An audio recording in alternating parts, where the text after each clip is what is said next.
وأفوض أمري إلى الله إن الله بصير بالعباد رب اشرح لي صدري ويسر لي أمري واحلل عقدة من لساني يفقهوا قولي الحمد لله رب العالمين بارئ الخلائق أجمعين باعث الأنبياء والمرسلين مالك يوم الدين والصلاة والسلام على خير خلقه وسيد رسوله اشرف الانبیاء والمرسلین خاتم النبیین رحمت للعالمین مولانا و ہادینا و مولا الثقلین جد الحسنین ابی القاسم محمد اللهم صل على محمد وآل محمد وعجل فرجه وعلى اہل بیتہ الطیبین الطاہرین لا سیما بقیت اللہ فی الارضین روحی و ارواح العالمین لتراب مقدمہ الفدا واللعنۃ علی اعدائہم اجمعین اللہم لعن اول ظالم ظلم حق محمد وآل محمد وآخر تابع له على ذلك اللہم لعن العصابة التي جاہدت الحسین علیہ السلام وشایعت وبایعت وتابعت على قتله اللهم لعنهم جميعا اما بعد قال الله الحكيم في كتابه الكريم بسم الله الرحمن الرحيم ان اکرمکم عند الله اتقاکم صدق الله العلی العظیم۔ انشاءاللہ پروردگار عالم تمام اہل بیت کے چاہنے والوں کو آج کی اس مجلس کے طفیل اس دنیا میں 14 معصومین کی زیارت اور آخرت میں 14 معصومین کی شفاعت نصیب فرمائیں آمین۔ امام جواد جو ہمارے مذہب کے سب سے جوان امام ہیں جو اس دنیا سے آپ شہید ہوئے ہیں اور رخصت ہوئے ہیں، امام جواد کی جوانی کے صدقے پروردگار عالم ہمارے مذہب ہماری ملت کے جوانوں کی حفاظت فرمائیں اور امام جواد کی سیرت اور امام جواد کے راستے پر ہم سب کو چلنے کی توفیق عنایت فرمائیں۔ صلوات پڑھ دیں محمد و آل محمد۔ اللهم صل على محمد وآل محمد وعجل فرجه۔ آپ حضرات واقف ہیں کہ یہ مجلس اعزا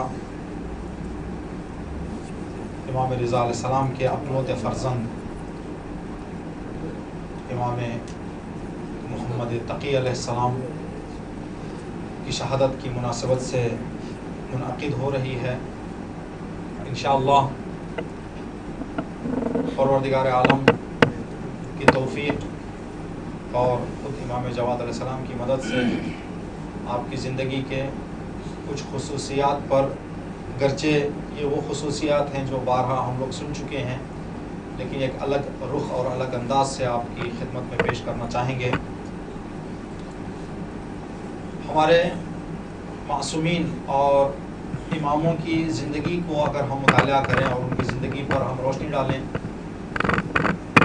تو کچھ ایسی خصوصیات ہر امام کی زندگی اور ہر معصوم کی زندگی میں ہمیں نظر آتی ہیں جو دوسرے اماموں کی زندگی میں وہ خصوصیات نظر نہیں آتی۔ یہ خصوصیات کا کسی بھی امام کے زندگی میں پایا جانا اس زمانے کے حالات اور اس زمانے کے ماحول کی وجہ سے تھا۔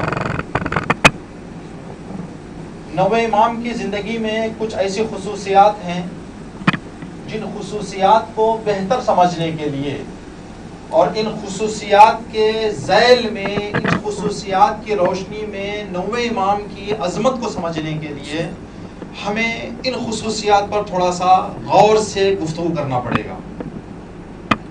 2-3 خصوصیتیں آپ کی خدمت میں عرض کرنا چاہیں یہاں پہ۔ تو سب سے پہلی خصوصیت یہ کہ امام نوے امام کی ولادت ایک ایسی ولادت، یہ خصوصیت تھی کہ آپ کی ولادت سے مؤمنین کا ایمان بڑھا، دشمنوں کی امید پانی میں پھر گئی نوے امام کی ولادت سے۔ دوسری خصوصیت، سب سے پہلا امام جو کم سنی میں درجہ امامت پر فائز ہوا۔ تیسری خصوصیت، سب سے جوان امام جو اس دنیا سے گیا۔ نوے امام ہمارے 12 اماموں کی جو ہم تاریخ دیکھتے ہیں، 12ویں امام ابھی ہمارے زندہ ہیں، 11 امام جو اس دنیا سے آ کر شہید ہو گئے، اس دنیا سے چلے گئے۔ سب سے زیادہ عمر کرنے والے 6 امام، سب سے کم عمر کرنے والے 9 امام، جن کی عمر کل عمر ولادت سے شہادت تک 25 سال 3 مہینے 20 دن، یعنی 25 سال کا سن تھا آپ کا جب آپ اس دنیا سے شہید ہوئے اور کوچ کر گئے. تو سب سے کم سن امام.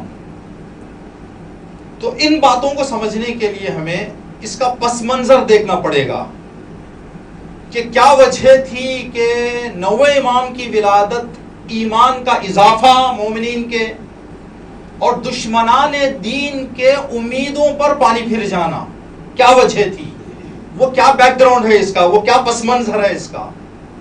اس پس منظر کو اور دیگر تمام آج کی مجلس کو ہم سمجھنے کے لیے مولا کائنات کی ایک حدیث سے آج سہارا لیں گے اور اس بات کو آپ کی خدمت میں عرض کریں گے. مولا کائنات کی ایک حدیث ہے جس میں 5 کلمے ہیں، 5 ورڈز ہیں. یہ 5 ورڈز اور 5 کلمے کی ایک حدیث ہے.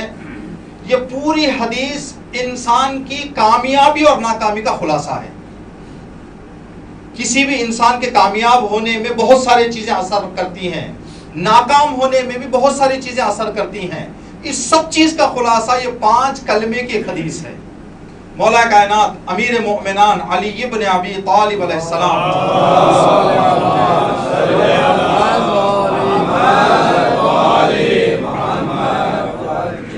یہ حدیث ہے، آپ کا ارشاد گرامی ہے، عدو عاقل خیر من صدیق احمق. عدو کہتے ہیں عربی میں دشمن کو، عاقل سمجھدار. سمجھدار دشمن بے سمجھ دوست سے کئی گنا زیادہ بہتر ہے. سمجھدار دشمن بے سمجھ چاہنے والے سے، بے سمجھ دوست سے بہتر ہے. اب اس کو توضیح کی ضرورت نہیں ہے. دشمن 2 طرح کے ہوتے ہیں، دوست 2 طرح کے ہوتے ہیں. ایک دشمن سے ہمیں کوئی خطرہ نہیں ہوتا، ایک دوست سے کوئی خطرہ نہیں ہوتا. ایک دشمن ایسا ہے جس سے ہمیں ہمیشہ ہوشیار رہنا چاہیے، ایک دوست ایسا ہے گرچہ دوست ہے لیکن اس سے ہمیں بچنا چاہیے. دشمن غافل دشمن ہوتا ہے، ہوشیار دشمن ہوتا ہے. غافل دشمن سے کوئی ہمیں نقصان نہیں ہے، غفلت میں ہے، اس سے ہمیں کوئی نقصان پہنچنے والا نہیں ہے. جو ہوشیار دشمن ہے اس سے ہمیں ہمیشہ ہوشیار ہونا چاہیے، اس لیے کہ وہ ہوشیار ہیں، وہ ہماری زندگی کی طرف نگاہ رکھے ہوئے ہیں کہ کس راستے سے میں اس کے اندر جاؤں اور کس اینگل سے، کس جانب سے میں اس کو نقصان پہنچاؤں. دوست بھی 2 طرح کے ہوتے ہیں. ہوشیار دوست جو ہمیں نقصان پہنچنے نہیں دیتا، جان دے دے گا لیکن ایمان نہیں دے گا، ہماری جان پہ خطرہ آنے نہیں دے گا. ایک ہے غافل دوست. غافل دوست سے بھی ہمیں بچنا چاہیے. غفلت میں، نادانی میں کچھ ایسے کام انجانے میں انجام دے دے گا جس سے ہمیں بہت بڑا نقصان برداشت کرنا پڑے گا. اس کی کھلی مثالیں 3 مثالیں آپ کی خدمت میں عرض کروں گا. جنگ احد آپ حضرات جانتے ہیں. جنگ احد اسلام کی دوسری بڑی جنگ. پیغمبر اسلام نے اصحاب اور لشکر کی کمی کو دیکھ کر ایک پلان کیا. کن راستوں سے دشمن اندر آ سکتا ہے، ان راستوں پر کچھ لوگوں کو تعینات کر دیا، وہاں پر ذمہ داری دے کے کہا کہ تم یہاں رکے رہو، جب تک میں نہ کہوں اس جگہ کو چھوڑنے کا حق نہیں ہے. جب تک میں نہ کہوں، جب تک وہ لوگ اپنی ذمہ داری انجام دیتے رہے، اسلام کامیاب ہوتا گیا. دشمن نے دیکھا کہ لشکر کی کم اور قلت کے باوجود صحیح پروگرام، صحیح منصوبہ بندی ہمیں ناکام کر رہی ہے. لشکر زیادہ ہو، پیسہ زیادہ ہو، طاقت زیادہ ہو، منصوبہ بندی غلط ہو جائے آدمی کی تو وہ فائدہ حاصل نہیں کر سکتا جو کم پیسے، کم طاقت لیکن صحیح منصوبہ. جنگ احد میں پیغمبر اسلام نے یہ منصوبہ کیا. اب جب دشمن بھاگ رہا تھا، فرار کر رہا تھا، تو اب یہاں اسلام پر بھی خطرہ آیا، پیغمبر اسلام پر بھی خطرہ آیا. کن سے؟ غافل دوست، چالاک دشمن. غافل دوستوں نے میدان چھوڑا، چالاک دشمن نے راستہ اپنا لیا. تو اب اسلام کو بھی خطرہ آیا تو اپنوں سے جو غفلت میں آ گئے اور غیروں سے جو ہوشیار تھے. پیغمبر اسلام کی جان پہ بھی خطرہ آیا تو اپنے نادان غافل دوست، ہوشیار دشمن. یہ ایک مثال. دوسری مثال جنگ صفین. جنگ صفین میں اسلام کا کینسر حکومت بنی امیہ ایک قدم پر ہے. بنی امیہ کی حکومت کے خاتمے کے ایک قدم پر جنگ پہنچ چکی ہے. دشمن نے دیکھا کہ اب جان بچانے کے لیے کیا کریں. قرآن کو نیزوں پر اٹھایا گیا. ادھر قرآن نیزوں پر اٹھے، ادھر اپنوں نے میدان چھوڑا. مولا کائنات چلا چلا کر کہہ رہے تھے یہ کاغذ دکھا کر جان کو مارنا چاہ رہے ہیں، میں حکم دے رہا ہوں کہ پیچھے نہ ہٹو. تو لوگوں نے کہا یا علی اگر آپ پیچھے نہ ہٹیں گے جو تلوار امیر شام کے مقابلے میں چل رہی ہے وہ آپ کے مقابلے میں آ جائے. تو اب یہاں پر اس حکومت کو زندہ چھوڑنا پڑا اور مولا کائنات کو واپس آنا پڑا. تو دشمن کی ہوشیاری، اپنوں کی نادانی. نادان اپنے، دشمن ہوشیار. انسان کو جو خطرہ ہوتا ہے. تیسری مثال ایک برعکس کامیابی کی ہے. ناکامی کی مثال ہم نے دی، کامیابی کی. کربلا میں امام حسین کے اصحاب کم تھے لیکن کوئی غافل نہیں تھا. جتنے تھے سارے ہوشیار تھے، دشمن غافل تھا. تو یہاں پر جو کامیابی قلت کے باوجود، کمی کے باوجود لیکن ہوشیاری میں ملی. دوست ہوشیار تھے، دشمن غافل تھا، کربلا فاتح ہو گئے. تو کربلا کی فتح کے پیچھے اپنوں کی ہوشیاری، دشمن کی غفلت تھی. تو جس کے نتیجے میں یہ کامیابی حاصل ہوئی. یہ سب باتیں جو ہم نے عرض کی آپ کی خدمت میں کس لیے؟ جس امام کی زندگی کا بھی ہم مطالعہ کریں، جو بھی امام کا دشمن تھا ہوشیار تھا.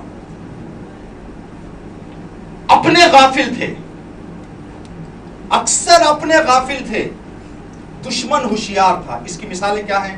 اس کے نمونے کیا ہیں؟ پیغمبر اسلام کی رحلت کے بعد مدینے کی اکثریت مسلمان، مدینے کے ہزاروں گھروں میں اگر دشمن آگ اور لکڑی لے کر آیا تو فاطمہ کے دروازے پہ ہی کیوں آیا؟ ان کو معلوم تھا کہ ہمارے غلط حکومت کو اگر خطرہ ہو سکتا ہے تو اسی گھر سے ہو سکتا ہے. یعنی ان کو معلوم ہے، ہوشیار ہے، جانتا ہے کہ ہمیں کس کو اپنے سے مقابلے کے لیے جو ہے رکاوٹ ایجاد کرنا ہے. ایک لمحہ فکریہ ہے، مدینے کے ہزاروں گھروں میں کیوں کسی اور صحابی کے گھر نہیں گئے؟ کیوں فاطمہ ہی کے دروازے پر آئے؟ کیوں علی کے گلے ہی میں رسی آئی؟ جبکہ مدینے میں اصحاب کی تعداد بہت زیادہ تھی. 8ویں امام 7ویں امام کے 19 بیٹوں میں سے ایک بیٹے. اگر ہارون نے اور مامون نے کسی کو بغداد بلایا، خراسان بلایا تو امام رضائی کو کیوں؟ معلوم تھا کہ اگر امام موسیٰ کاظم کے بچوں میں سے کوئی وہ فرزند جس سے ہمیں خطرہ ہو سکتا ہے تو یہی ہے. دشمن ہوشیار ہے. تو یہ دشمن کی ہوشیاری ہر زمانے میں رہی. امام 9ویں امام کے زمانے میں بھی تھی. 9ویں امام کے زمانے میں 9ویں امام کی جب ولادت ہوئی تو 8ویں امام نے ایک جملہ فرمایا، جو برکتیں اس فرزند کے آنے سے اسلام کو ملی ہے کسی امام کی ولادت سے نہیں ملی. جبکہ ہر امام کی ولادت عالم اسلام کے لیے برکت تھی، لیکن جو کھل کر آئی وہ 9ویں امام کی ولادت تھی. کیا برکت تھی؟ 9ویں امام 8ویں امام کے اکلوتے فرزند، ایک ہی بچے ہیں. 8ویں امام کو ایک ہی فرزند، ایک ہی بیٹا، پھر کوئی دوسری اولاد نہیں. 9ویں امام کی ذات ہے. امام رضا علیہ السلام اپنی زندگی کے 47 سال گزار چکے تھے، ابھی گھر میں اولاد نہیں تھی. امام رضا علیہ السلام کی عمر 47 سال 47 ایئرس، لیکن ابھی صاحب اولاد نہیں تھے. جو جب صاحب اولاد نہیں تھے، امام کے گھر فرزند نہیں تھا، اپنوں کا ایمان کمزور ہوتا گیا، دشمن امیدوار ہوتا گیا. کیوں اپنوں کا ایمان ضعیف ہوتا گیا؟ اس لیے کہ اپنوں کو معلوم تھا کہ 7ویں امام کے بعد 8ویں امام، 8ویں امام کے بعد 9ویں امام، ابھی 9ویں امام کی ولادت نہیں ہوئی، تو ان کے ایمان کمزور ہونے جا رہے تھے. دشمن امیدوار ہو رہا تھا کہ ابھی امام کی یہاں ولادت نہیں ہوئی. نہ صرف امیدوار ہو رہا تھا بلکہ تانے دینے لگا. خطوط کا سلسلہ شروع ہوا. 7ویں امام کی شہادت سے پہلے کچھ اپنوں نے دنیا کی لالچ میں 8ویں امام کی امامت کا انکار کیا. 7ویں امام کے قریبی صحابیوں نے دنیا کی لالچ میں، اس لیے کہ دیکھ رہے تھے کہ 7ویں امام کے ہاتھ میں بیت المال کتنا آ رہا ہے، رد و بدل ہو رہا ہے کتنا پیسہ، تو پیسے کے لیے انہوں نے منصوبہ بندی کی کہ اگر ہم 8ویں امام کی امامت کا انکار کر کے یہ اعلان کر دیں کہ 7ویں امام کی شہادت نہیں ہوئی ہے بلکہ پردہ غیب میں چلے گئے ہیں، تو جب 7ویں امام زندہ ہے تو 8ویں امام کی نوبت ہی نہیں آئے گی. جب پڑھے لکھے لوگوں نے یہ اعلان کر دیا تو جاہلوں نے ان کی پیروی کر لی. اب یہ لوگ، ان کو بہانہ مل گیا، یہ لوگ خطوط لکھنے لگے کہ اگر آپ امام ہیں تو آپ کی اولاد کہاں ہے. 8ویں امام کو خطوط لکھنے لگے، اگر آپ امام ہیں تو آپ کی اولاد کہاں ہے جو آپ کے بعد آپ کی جانشین ہوگی. تو 8ویں امام نے فرمایا ابھی نہیں ہے، آئندہ نہیں ہوگی، اس کا کیا بھروسہ، کہاں سے معلوم کہ مجھے آئندہ بھی. ان قریب 8ویں امام فرماتے تھے، ان قریب میرے گھر ایک فرزند کی ولادت ہونے والی ہے جو میرا جانشین ہوگا. لیکن لوگ کہتے تھے کہ نہیں، ہم اس بات کو نہیں مانیں. 8ویں امام کی ولادت ہوئی.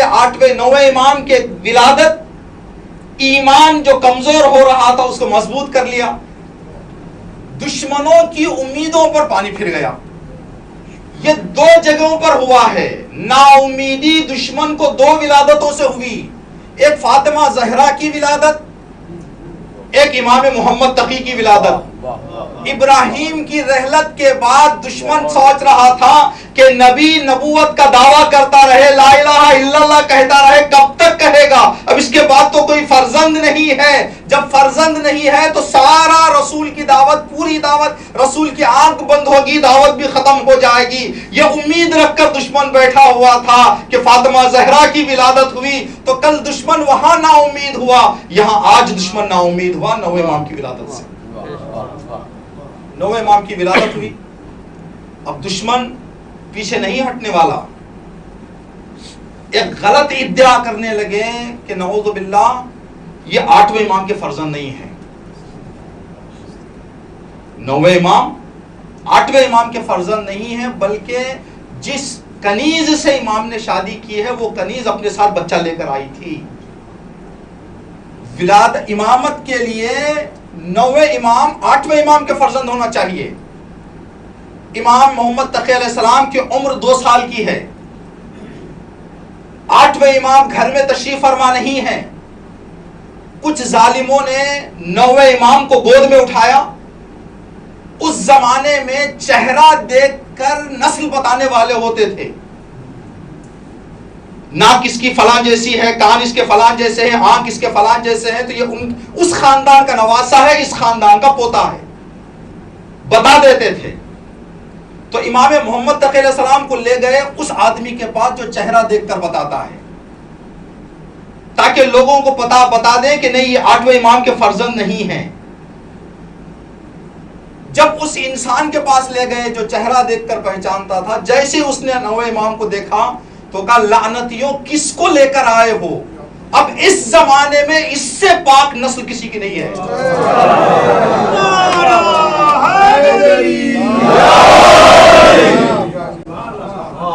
اس سے پاک نسل کسی کی نہیں ہے. یہ علی مرتضیٰ کا پوتا ہے، یہ علی مرتضیٰ کا پوتا ہے. چہرہ دیکھنے والوں نے بتایا. جیسے ہی چہرہ دیکھنے والوں نے بتایا امام جواد امام محمد تقی کا سن 2 سال کا ہے، امام نے وہاں پر ایک خطبہ بیان کیا جو تاریخ نے لکھا ہے، اللہ کا شکر ہے کہ ہمیں اس خاندان میں پیدا کیا جو پاک خاندان ہے اور لوگوں کی ہدایت کے لیے ہمیں انتخاب کیا۔ اے ظالموں، تم میرے باپ کا پتہ لگانے کے لیے مجھے یہاں پر لائے ہو، اگر خدا کی اجازت مل جائے تو آدم تک کے باپوں کا تمہارا نام لے لوں گا۔ تمہارے 2 باپ، 1 باپ کا نہیں، تم کس کی نسل سے ہو اور کون سی نسل سے ہے، یہاں سے لے کے آدم تک تمام تمہارے اجداد کا، تمہارے شجرے کا نام گنوا دوں گا۔ امام جواد نے یہاں پر یہ فرمایا۔ یہ مسئلہ ختم ہوا۔ جیسے امام رضا علیہ السلام کو یہ اطلاع ملی کہ آپ کے فرزند کے ساتھ یہ مسئلہ پیش آیا اور لے کر گئے، اور امام نے وہاں پر قیافہ چہرہ دیکھنے والے نے یہ کہا اور امام نے وہاں پر یہ خطبہ کہا، تو امام رضا علیہ السلام نے کہا کہ خدایا تیرا لاکھ لاکھ شکر ہے کہ میری زندگی میں بھی وہ واقعہ پیش آ گیا جو نانا رسول کی زندگی میں آیا تھا۔ جناب ابراہیم کی جب ولادت ہوئی تھی تو ظالموں نے کہا تھا کہ رسول کا فرزند نہیں ہے۔ جناب ابراہیم کو بھی لے کر گئے تھے چہرہ دیکھنے والوں کے پاس، تو اس نے بھی کہا تھا کہ یہ پاک نسل کا ہے۔ تو یہاں پر بھی کہا کہ میری زندگی میں بھی وہ مسئلہ پیش آیا جو میرے نانا کی زندگی میں پیش آیا تھا۔ تو ظالم اس وقت بھی دشمن ہوشیار تھا رسول کے زمانے میں، یہاں پر بھی دشمن ہوشیار۔ اب یہ دشمن کی ہوشیاری یہیں پر ختم نہیں ہوئی۔ 8ویں امام کی شہادت واقع ہوئی۔ جیسے ہی 8ویں امام کی شہادت واقع ہوئی، 9ویں امام ہمارے عقیدے کے اعتبار سے امامت کے منصب پر فائز ہو گئے۔ سن ہے آپ کا 8 سال۔ 8 سال کے سن میں منصب امامت، اب اس کو آپ تصور کریں، امامت یعنی نماز پڑھانا نہیں ہے، امامت یعنی خدا کی خدائی کو سنبھالنا ہے۔ بارش کا نزول، سورج کی گردش، زمین کی گردش، یہ ساری چیزوں کا غروب طلوع، یہ سب چیزوں کا اختیار امام کے ہاتھ میں ہوتا ہے۔ تو امام نے یہاں پر 8 سال میں یہ منصب سنبھالا۔ ہوشیار دشمن کی ایک اور نشانی یہ ہوئی کہ انہوں نے کہا کہ 8 سال کا بچہ ہے، ایک بڑی محفل رکھی جائے جس میں دنیا کے بڑے بڑے عالموں کو بلایا جائے، کچھ سوالات ان سے پوچھے جائیں، اگر یہ جواب نہ دیں تو ہمارا مقصد حاصل، ہم بتا دیں گے کہ دیکھو اگر ان کی امامت یہاں پر اشکال ہو گیا اور ان کی امامت یہاں پر جو ہے شبہ ڈال دیا جائے اور یہ کہہ دیا جائے کہ امام نہیں ہے تو پورا سلسلہ علی ابن ابی طالب کی امامت تک ختم ہو جائے گا۔ تو پوری امامت کو ختم کرنے کے لیے ایک محفل میں ان سے کچھ سوالات کیا جائے اور ان سوالات میں ان کو پھنسا کے جب جواب نہ دے، ان کا خیال یہ تھا کہ 8 سال کا بچہ کیا جواب دے گا۔ محفل سجی، لیکن یہ جو محفل ہم عرض کر رہے ہیں، آدمی کو ہمارے یہاں آیتیں جو نازل ہوتی ہیں، آیتوں کو سمجھنے کے لیے آیت کس ماحول میں نازل ہوئی اس کو دیکھنا ضروری ہے۔ آیت کس ماحول میں نازل ہوئی؟ ہمارے ائمہ کے معصوم ہونے کی سب سے بڑی آیت قرآن کریم کی انما یرید اللہ لیذھب عنکم الرجس اہل البیت، آیت تطہیر ہے۔ اس آیت تطہیر کی عصمت کا جو ماحول تھا، چادر میں 5 کو بلا کے کہا اللہم ان ہؤلاء اہل بیتی، خدایا یہ میرے اہل بیت ہیں، یہ میرے اہل بیت ہیں۔ تو رسول خدا نے جو ماحول بنایا اس کے بعد یہ آیت نازل ہوئی، جبرائیل لے کر آئے، تو ماحول کو سمجھنا ضروری ہے آیتوں کو سمجھنے کے لیے، تو روایتوں کو بھی سمجھنے کے لیے ماحول کو سمجھنا ضروری ہے۔ جناب فاطمہ زہرا سلام اللہ علیہا، جناب زینب کبریٰ سلام اللہ علیہا،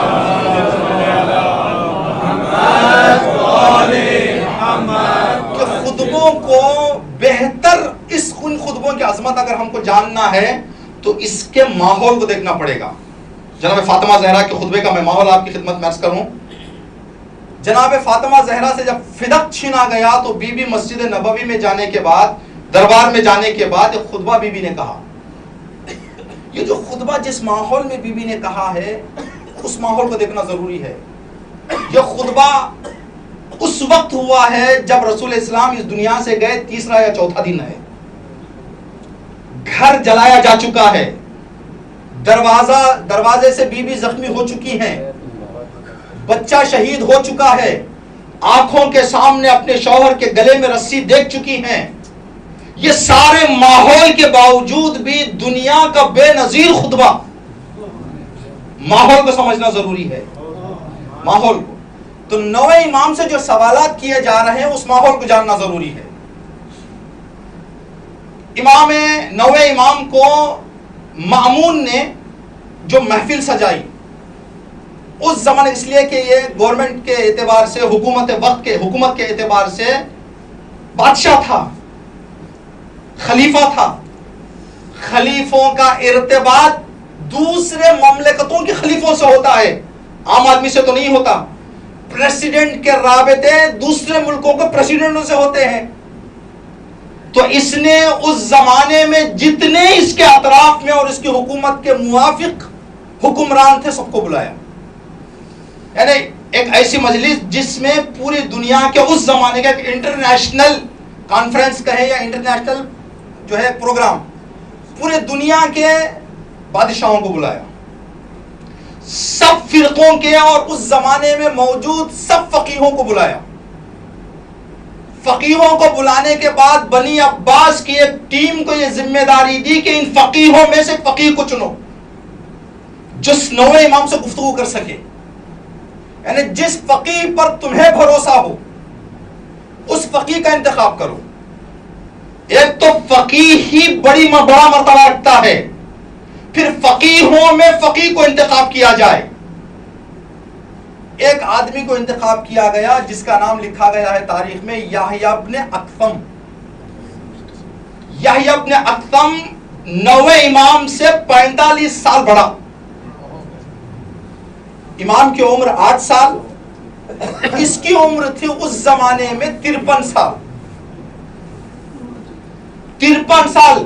اب ایک آدمی اب یہیں پر اپنی محفل میں کرے، ایک مرتبہ 8 سال کے بچے سے ہم سوال کریں تو زبان میں لکنت آ جائے گی. ایک بڑا آدمی کوئی سوال کر لے، وہ بھی مجمع کے درمیان ہو، وہ بھی بڑی شخصیتوں کے درمیان ہو. ماحول کو سمجھے. اب اس محفل میں یحییٰ ابن اکثم کی کچھ باتیں آپ کی خدمت میں عرض کریں. یحییٰ ابن اکثم اس زمانے کا سب سے علمی اعتبار سے سب سے شجاع انسان تھا. اس زمانے تک، اس محفل تک اس کی ہسٹری میں علمی اعتبار سے کسی سے اس نے ہار نہیں مانی تھی. جو بھی آیا اس کے سامنے ہار کے گیا، جو بھی آیا اس کے سامنے شکست کھا کے گیا. اب ایسے آدمی کو یہ کہہ کر ذمہ داری دی گئی کہ اس محفل میں آپ کو کامیاب ہونا ہی ہے، تو اس نے فکس بھی کر دیا کہ کامیابی پکی، اتنا انعام بھی پکا رکھ لو. اب یہ پوری بحث ہونے کے بعد اس پوری محفل میں ایک طرف 8 سال کے امام محمد تقی، ایک طرف 53 سال کا زمانے کا سب سے بڑی علمی شخصیت، دربار بنی عباسی دربار کا، عباسی خلافت کا سب سے معتبر عالم ایک طرف. اس نے سوال کیا امام سے نہیں، مامون سے. مامون اگر اجازت ہو تو پوچھوں. مامون نے کہا سوال میرے سے ہو رہا ہے یا ان سے پوچھو. تو اس نے کہا یحییٰ ابن اکثم نے کہ اے ابا جعفر، امام کی کنیت ابا جعفر جو دعائے توسل میں ہم پڑھتے ہیں، اے ابا جعفر اجازت ہے آپ سے احکام کے مسئلوں میں سے ایک مسئلہ پوچھوں؟ تو امام نے کہا یحییٰ ابن اکثم جو چاہتا ہے پوچھ. توجہ کریں، جو چاہتا ہے، احکام ہی کا نہیں، جو چاہتا ہے پوچھ.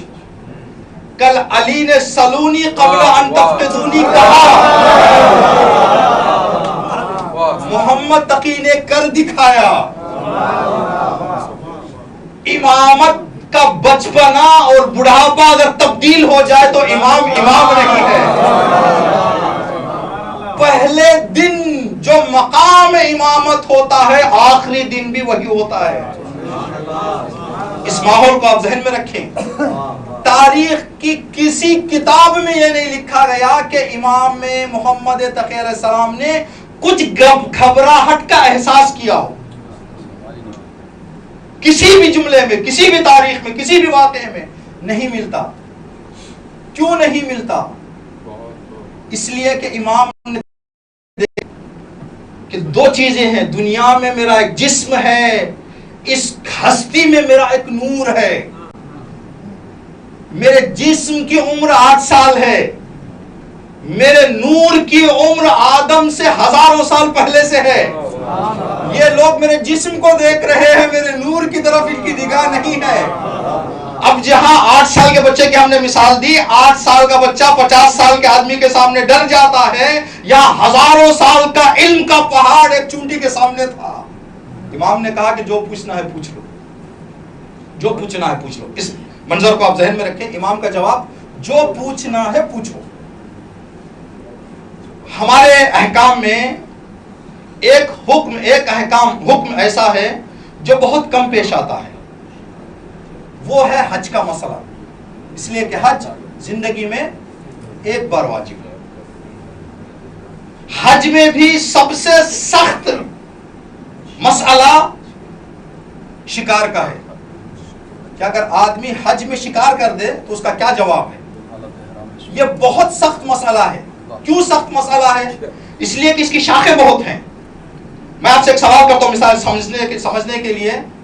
آپ حضرات جواب دیں کہ اگر نماز میں شک ہو جائے تو کیا حکم ہے؟ شاخیں 8-10 ہیں اس کی.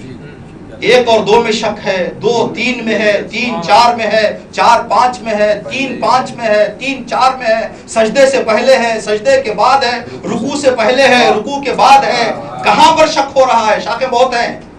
یہ سوال کرنا سامنے والے کو پھنسانے کے لیے ہے.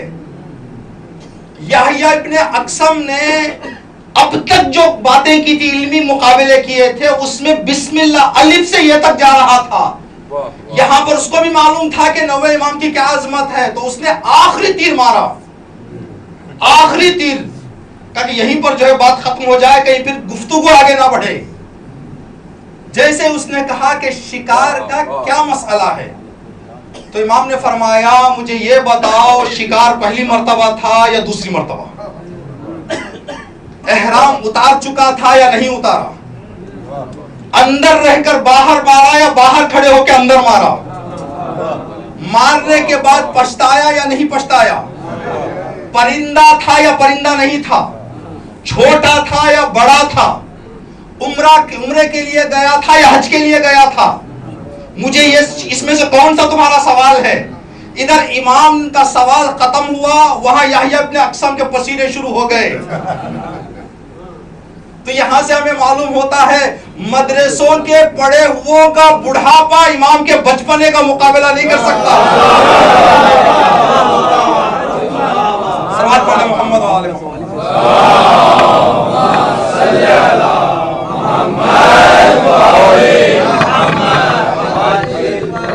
آیت اللہ جواد یامولی کا خوبصورت جملہ ہے. اس مقام پر کہتے ہیں کہ آیت اللہ بننا معمولی لوگوں کا کام ہے. جو معمولی گھروں میں پیدا ہو کر پڑھتے ہیں وہ آیت اللہ بنتے ہیں. جب معمولی لوگ آیت اللہ بنتے ہیں تو امام بننے کے لیے کیا مقام ہونا چاہیے؟ یہ امام سے مقابلہ کرنے کے لیے آئے. یہ عجیب بات ہے. جیسے یہ بات، اس کا جواب بھی ہے اس لیے کہ مجلس طول ہو جائے گی، میں چاہتا ہوں دوسری بھی گفتگو کروں. یہاں پہ پوری گفتگو ہے کہ پھر مامون نے پوچھا کہ مولا آپ یہ بتائیں کہ ان کے جوابات کیا ہیں. امام نے بتایا کہ اگر جان کر رہا ہے تو ایسے ہے، اگر نہیں جان کے کر رہا ہے چھوٹا ہے، پورا جواب ہے اس کا. جیسے یہ مسئلہ ختم ہوا تو اس نے دیکھا کہ ایک طرف جو ہم نے سوچا تھا وہاں ہمیں ناکامی ہو گئی. تھوڑا کھیل بدلتے ہیں. کھیل بدل کے کہیں گے کہ آپ ایک سوال یحییٰ ابن اقسم سے پوچھیں.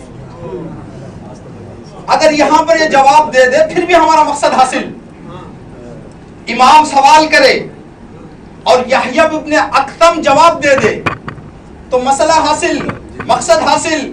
تو کہا اے ابا جعفر آپ ایک سوال کریں یحییٰ ابن اقسم سے. اب جو بات وہاں پر یحییٰ ابن اقسم نے پوچھی تھی وہی امام نے پوچھی. امام نے بھی کہا پوچھوں، سوال کروں. یحییٰ ابن اقسم کی غفلت تھوڑی بیداری میں آئی، کہا کہ اگر معلوم ہو تو بتاؤں گا، نہیں تو فائدہ اٹھائیں گے۔ معلوم ہو تو بتاؤں گا، اگر معلوم نہیں ہے تو فائدہ اٹھائیں گے۔ جواب دیکھیں، امام نے کہا جو پوچھنا ہے پوچھ۔ ادھر کہہ رہا ہے اگر معلوم ہو تو بتاؤں گا۔ اس کو ایک مثال سے سمجھائیں، ہم چلو لے کے دریا کے پاس جائیں اور دریا سے کہے پانی اٹھاؤں، تو دریا کہے گا جتنا اٹھانا ہے اٹھا لے، لیکن دریا کہے میں چلو میں آؤں تو کہے گا جتنا ہوگا اتنا لوں گا، باقی کا میرے اختیار میں نہیں ہے۔ یہاں علم کا دریا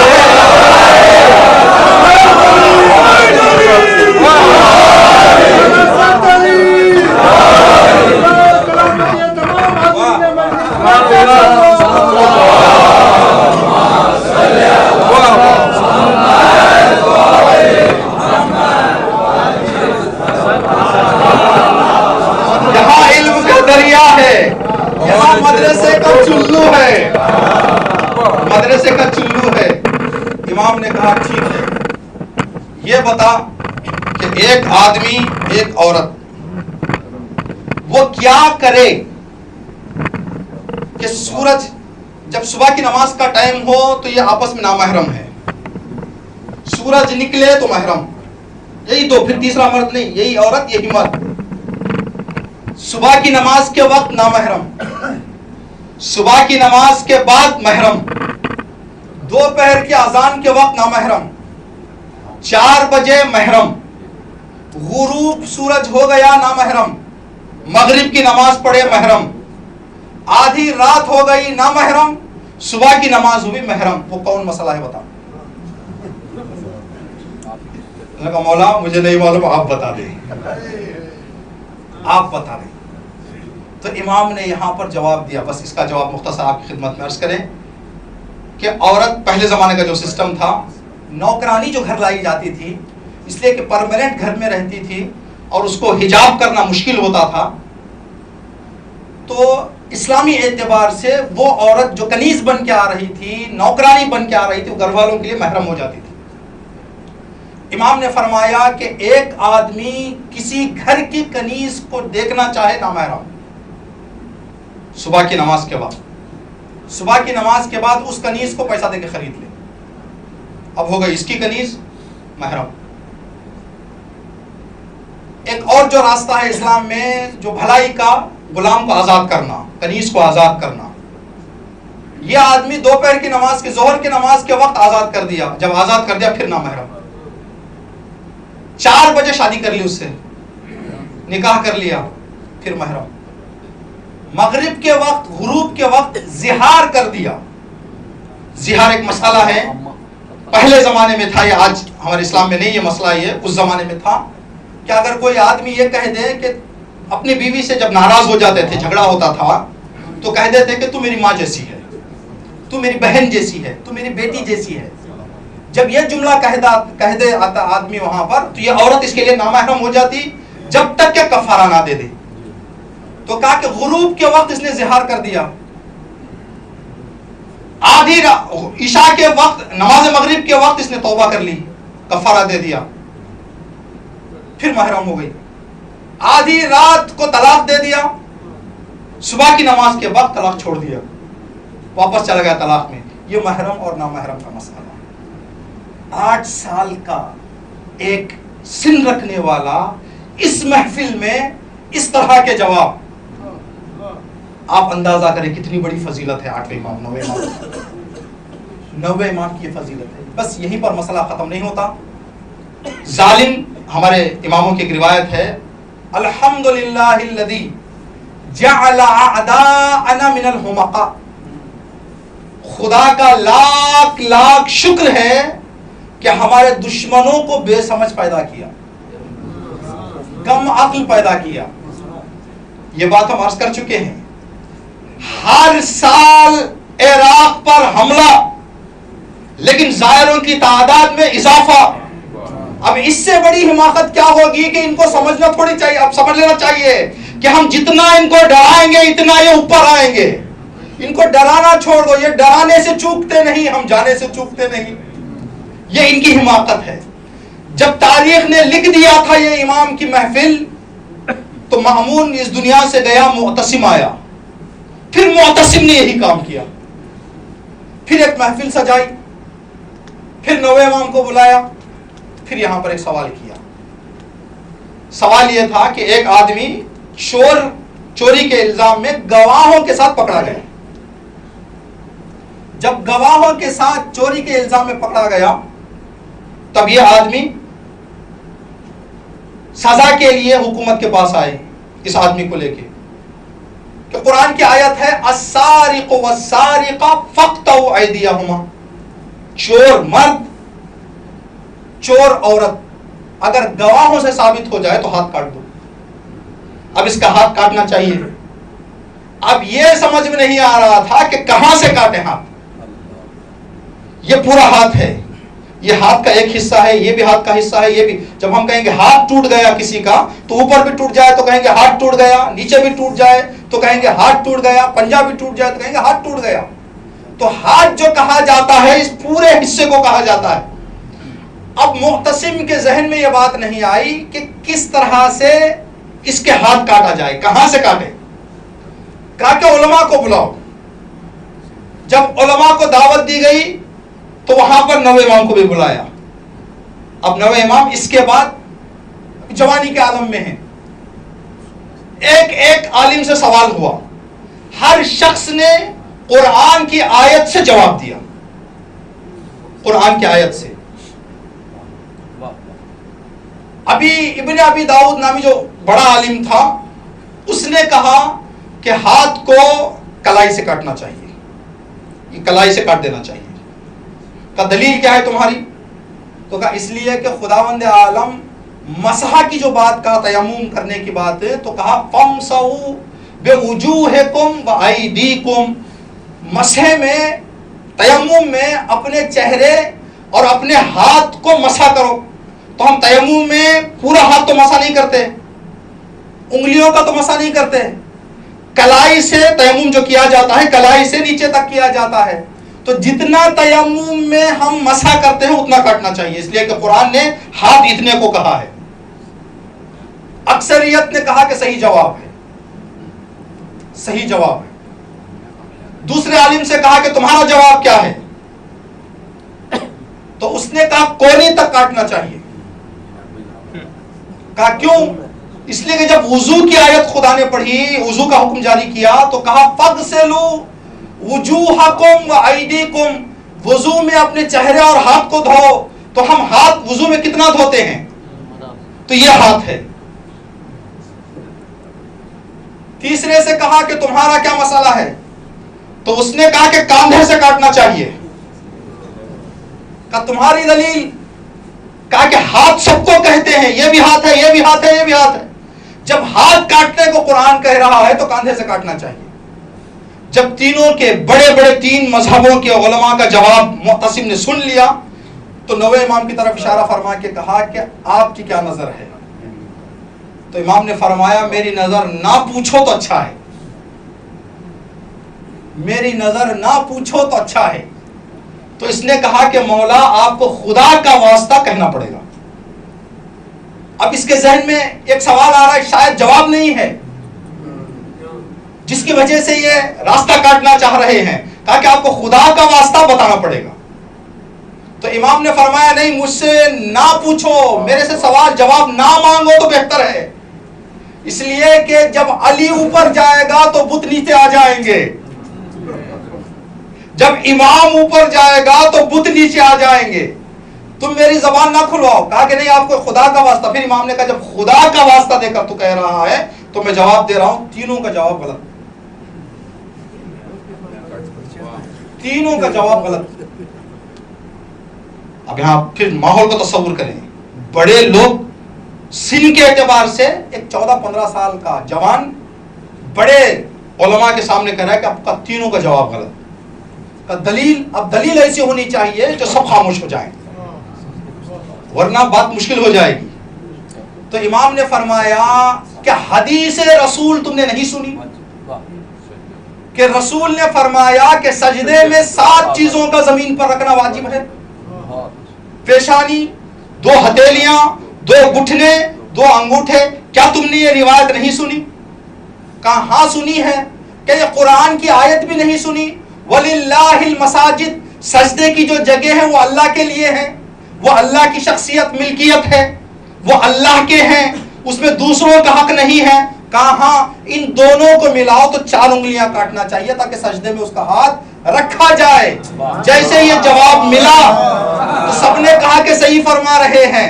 تو امام نے ایک جواب دے دیا یہاں پہ، تم لوگوں کے غلط ہونے کی وجہ یہ ہے کہ قرآن کو تو پکڑ لیا، اہل بیت کا دامن نہیں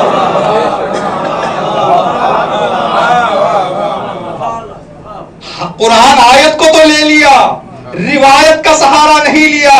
قرآن و اہل بیت رسول چھوڑ کے جا رہے تھے، تم نے قرآن کو پکڑا، روایت کو چھوڑا تو انجام یہی ہوگا. آیت و روایت دونوں ساتھ چلیں تب جا کر کامیابی ملے گی. اس کی چھوٹی مثال یہ ہے کہ کشتی جب چلائی جاتی ہے تو کشتی کے 2 لکڑیاں ہوتی ہیں، جس کو ہم نے نیٹ میں سرچ کیا تو چپو، پتوا، یہ جو ہے انگلش میں ROAR اور جو ہے اس کو کہتے ہیں. تو یہ جو ہوتے ہیں، اگر کشتی کا جتنا بھی مضبوط نیچے کا تختہ بنا لیا جائے، یہ 2 لکڑیاں ہاتھ میں نہ ہو تو کشتی کبھی آگے نہیں بڑھتی. لکڑیاں رکھ لیا جائے، تختہ نہ ہو، تبھی بھی کامیابی حاصل ہونے والی نہیں ہے. یہ ہے قرآن، یہ ہے اہل بیت. اگر آگے بڑھنا ہے تو دونوں کو ساتھ لے کر جانا ہے. تمہاری غلطی یہ تھی کہ تم نے قرآن کو تو پکڑ لیا، اہل بیت کا دامن تم نے تھاما نہیں، جس کی وجہ سے یہ ناکامی تمہیں ملی. یہ امام کا کہ امامت کے حوالے سے جو اشکالات ہو رہے تھے، جو دشمن چالاکی برتنا چاہ رہا تھا، یہ مسئلہ پیش ہے. اب ظالم یہیں پر خاموش نہیں ہوا. اپنی بیٹی مامون نے اپنی بیٹی ام فضل کا نکاح امام محمد تقی علیہ السلام سے کیا. امام محمد تقی علیہ السلام کی مصیبت ولادت سے پہلے سے ہے. کچھ امام ہمارے ایسے ہیں جن کی مصیبتیں ولادت سے پہلے سے ہیں. باپ کو تانے دینا یہ امام محمد تقی علیہ السلام کی مصیبت ہے. بچے کو چہرہ دکھانے والے کے پاس لے کے جانا یہ امام محمد تقی کی مصیبت ہے. 8ویں امام سے جدا کرنا. تاریخ میں 2 بڑے امتحان ہمیں ملتے ہیں، ایک ابراہیم کا امتحان، ایک یعقوب کا امتحان. جہاں یعقوب اور ابراہیم نے الگ الگ امتحان دیے، امام رضا نے ایک جگہ وہ امتحان دیا. ابراہیم پیغمبر کی یہاں اولاد نہیں تھی، بڑھاپے میں اولاد خدا نے دی. جیسے ہی اولاد خدا نے دی تو پھر کہا کہ ابراہیم بچے کو ذبح کرو. اب آپ فرض کریں 70 سال 80 سال اولاد کی تمنا رکھ کر جینے والا انسان، اس کے دل میں اس بچے کی کیا محبت ہوگی. اب اس بچے کو ذبح کا حکم دیا جائے تو کتنا سخت امتحان ہے. جو وہاں پر تھا یہاں پر بھی وہی تھا. 8ویں امام کی یہاں ولادت 30-35 سال بعد ہوئی، پھر یہاں امام سے جدا ہونا پڑا. دوسرا امتحان یعقوب کا تھا، جو یعقوب اتنا روئے تھے. یہ طبیعی بات ہے، انسان کے یہاں اولاد جتنی چھوٹی ہوتی ہے اتنی محبت زیادہ ہوتی ہے. جیسے جیسے اولاد بڑھتی جاتی ہے محبت تھوڑا سا ضعیف اور کمزور ہوتی جاتی ہے، بچوں سے زیادہ محبت ہوتی ہے. خدا نے یعقوب کا امتحان یوسف کا بچپنا چھڑا کر لیا. یوسف کا بچپنا چھوٹے یعقوب سے اور یعقوب کے صبر کا امتحان لیا جائے. ایک امام رضا علیہ السلام کا ابراہیمی امتحان تھا کہ مدت کے بعد ملنے والی اولاد کو سے جدا ہو جاؤ. دوسرا یعقوبی امتحان تھا کہ بچپنے میں جدا ہو. یہ دونوں امتحان امام کے تھے. امام خراسان پہنچے. بس 9ویں امام کی کچھ مصیبتیں جو انفرادی مصیبتیں ہیں جو دوسرے امام کی زندگی میں ہمیں نہیں ملتی، کچھ مصیبتیں آپ کی خدمت میں عرض کریں.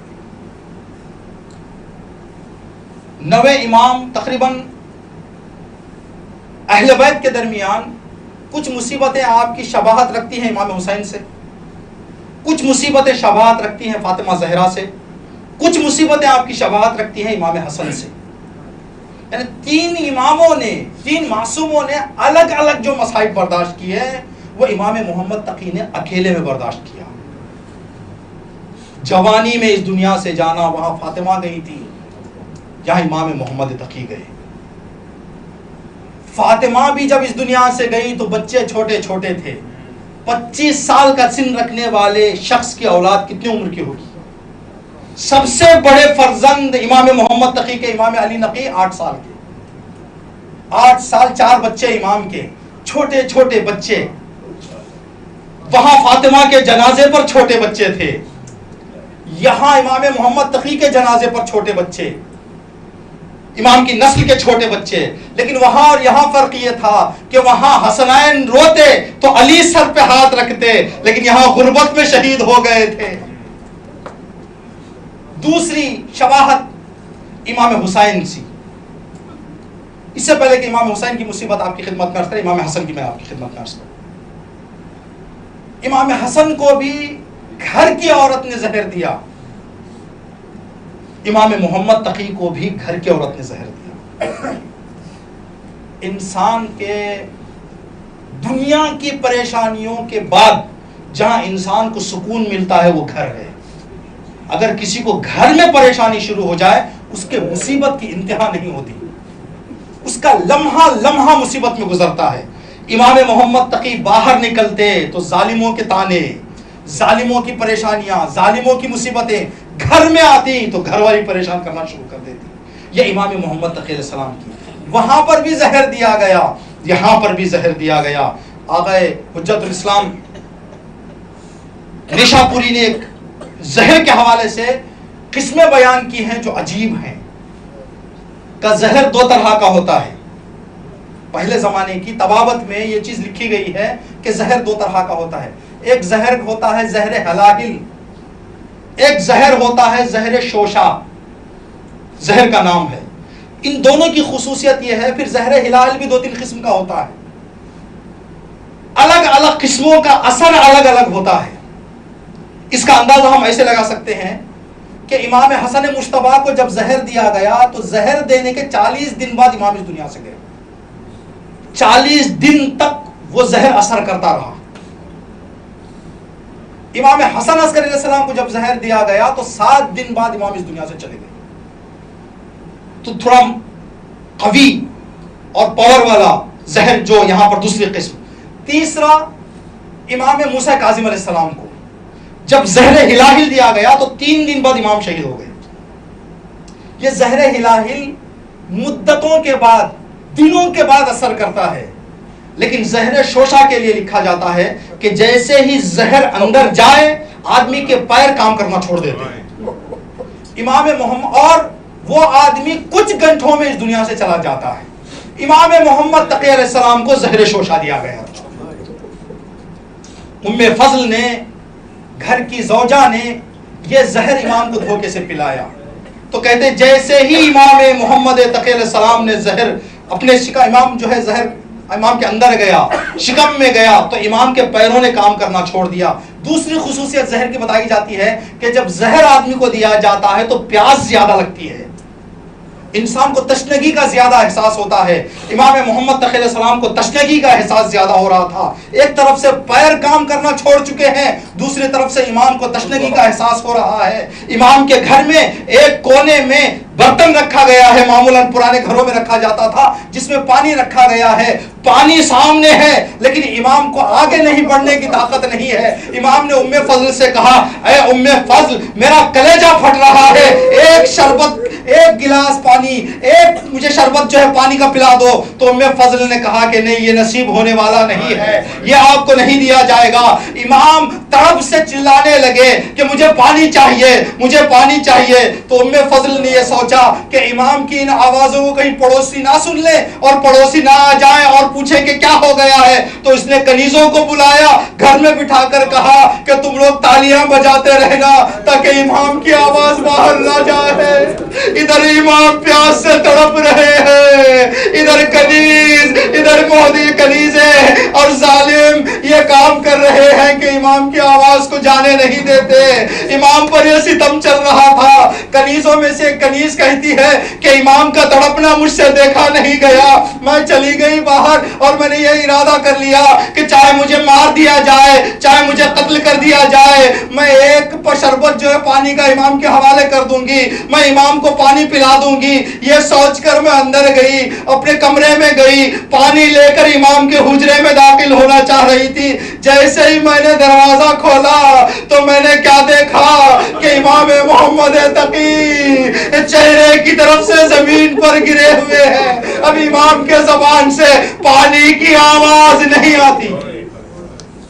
یہ شباہت حسین ابن علی سے ہے کہ کل حسین بھی پیاسا شہید ہوا، آج یہاں پر محمد تقی پانی طلب کر رہا ہے، پانی مانگ رہا ہے، لیکن کوئی پانی دینے والا نہ تھا۔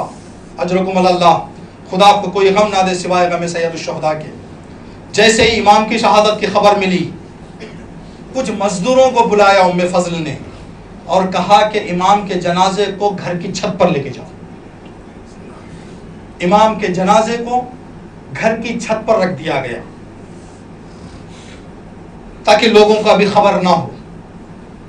3 دن تک امام محمد تقی کا جنازہ ام فضل کے گھر کے چھت پر رہا۔ ایک امام کا چاہنے والا کہتا ہے کہ میں کسی کام سے ام فضل کے گھر کے نزدیک سے گزر رہا تھا تو میری آنکھوں نے ام فضل کے گھر کی چھت پر ایک منظر دیکھا جو مجھ سے رہا نہیں گیا۔ میں نے دیکھا کہ کچھ شہر کے پرندے آئے ہوئے ہیں، کبوتر آئے ہوئے ہیں، اپنے پروں کو کھولے ہوئے سایہ دے رہے ہیں۔ میں نے سمجھا کہ کوئی چیز نیچے ہے جس کو یہ سایہ دے رہے ہیں، اپنے پر پھیلائے ہوئے ہیں، اپنے پروں کا شامیانہ بنائے ہوئے ہیں، کسی کو سایہ دے رہے ہیں، کسی کو ٹھنڈک دے رہے ہیں۔ اتنے یہی میں سوچ رہا تھا کہ ام فضل کے گھر سے کنیز نکلی۔ میں نے کنیز سے پوچھا کیا ہے کنیز، یہ بتا کہ گھر کے چھت پر ماجرا کیا ہے؟ تو اس نے کہا تمہیں نہیں معلوم، ارے رضا غریب کا غریب فرزند اس دنیا سے رخصت ہو گیا۔ 3 دن سے مولا کا جنازہ چھت پہ رکھا گیا ہے۔ جیسے ہی یہ بات چاہنے والوں میں پھیلی، ام فضل نے کہا کہ امام کے جنازے کو لے کر جاؤ اور راستے میں رکھ دو۔ یہ غربت امام محمد تقی۔ مزدوروں نے جنازہ اٹھایا اور لے آ کے راستے میں رکھ دیا۔ شیعوں نے جنازہ اٹھایا، امام کو دفن کر دیا۔ میں کہوں گا مولا اگرچہ 3 دن کے بعد ہی صحیح آپ کا جنازہ اٹھ گیا، آپ کو کفن مل گیا۔ مولا ہماری جانیں قربان سید شہداء پر، حسین ابن علی پر، امام سجاد جب تک زندہ تھے کہتے ارے مجھ پر یہ مصیبت تھی کہ جوان بیٹا باپ کا جنازہ دیکھ رہا تھا لیکن نہ غسل دے سکا، نہ کفن دے سکا، نہ دفن کر سکا۔ الا لعنت اللہ علی القوم الظالمین سیعلم الذین ظلموا ای منقلب ینقلبون۔ اس سے پہلے کہ دعا آپ کی خدمت میں عرض کریں، امام محمد تقی علیہ السلام کے زندگی اور آپ کی تاریخ میں یہ بات مشہور ہے کہ جو انسان بھی امام محمد تقی علیہ السلام کا واسطہ دے کر بارگاہ پروردگار عالم میں دعا کرتا ہے اس کی دعا ضرور قبول ہوتی ہے۔ تو امام محمد تقی علیہ السلام کی حرز بھی ایک ملتی ہے، آپ حضرات ضرور جانتے ہیں، حرز جواد امام رضا علیہ السلام کی ایک انگوٹھی ملتی ہے جو امام محمد تقی علیہ السلام کی تعویذ ہے۔ تو امام کا واسطہ دے کر دعائیں کرنے سے دعائیں جلد مستجاب ہوتی ہیں۔ تو ہم جو بھی آپ کی دلی حاجات ہیں بس ہم امام کو واسطہ دیں گے، اب اپنی دلی حاجات کو، اپنی شرعی حاجات کو، اپنے تمناؤں کو، اپنے آرزوؤں کو بارگاہ امام جواد کا واسطہ دے کر خدا سے طلب کریں انشاءاللہ کہ ہم سب کی دعائیں بارگاہ پروردگار عالم میں مستجاب مورد استجابت قرار پائیں۔ یا ابا جعفر یا محمد ابن علی ایھا التقی الجواد یا ابن رسول اللہ یا حجت اللہ علی خلقہ یا سیدنا